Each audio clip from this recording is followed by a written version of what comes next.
கிறிஸ்துக்குள் பிரியமான என் தேவ ஜனங்களே, என் சகோதர சகோதரிகளே, இயேசு கிறிஸ்துவின் இனிய நாமத்தினாலே உங்களுக்கு அன்பின் வாழ்த்துக்கள். இன்று நம் தேவனாகிய இயேசு கிறிஸ்து நம்மளுக்கு கொடுத்திருக்கிற உயிருள்ள வார்த்தை என்னவென்றால், ஏசாயா 35 அதிகாரம் 10வது வசனம், சஞ்சலமும் தவிப்பும் ஓடிப்போம். ஆமேன், ஹல்லேலூயா. பிரியமானவர்களே, இன்றைக்கி அப்பா உங்களை பார்த்தாங்க சொல்கிறாங்க, நீங்கள் ஒரு வேளை பிஸ்னஸில் நஷ்டமாயிட்டோமே, நம்ம இதிலிருந்து மேலே வரப்போகிறோம் என்று சொல்லி சஞ்சலப்பட்டு கொண்டிருக்கிறீர்களா? அல்லது நம்மளுக்கு சம்பளம் ரொம்ப குறைவாக இருக்கிறது, இதை வைத்து நம்ம என்ன செய்ய போகிறோம் என்று சொல்லி நீங்கள் வேதனைப்படுறீங்களா? கவலையே படாதீங்க, இந்த மாதத்திலிருந்து உங்களுக்கு சம்பள உயர்வு கிடைக்குங்க.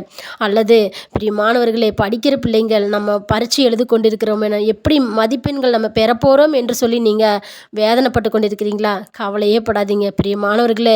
அதே போல் நீங்கள் நோய் நொடியில் இருக்கிறோமே, நம்ம என்ன ஆக போகிறோம், நம்ம எவ்வளோ மருந்து மாத்திரை சாப்பிடுவது என்று சொல்லி நீங்கள் வேதனைப்பட்டு கொண்டிருக்கிறீங்களா? கவலையே படாதீங்க பிரியமானவர்களே. பிள்ளை இல்லை என்று சொல்லி நீங்கள் உங்களை ஏசியும் தூற்றியும் இருக்கிறார்கள் என்று சொல்லி நீங்கள் வேதனைப்படுறீங்களா?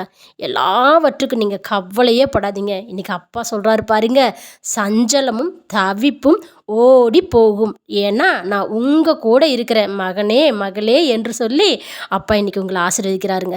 சந்தோஷமாக ஆசீர்வதிக்கிறாருங்க. நீங்கள் கவலையே படாதீங்க. ஹல்லேலூயா. ஆமென். ஸ்தோத்திரம்.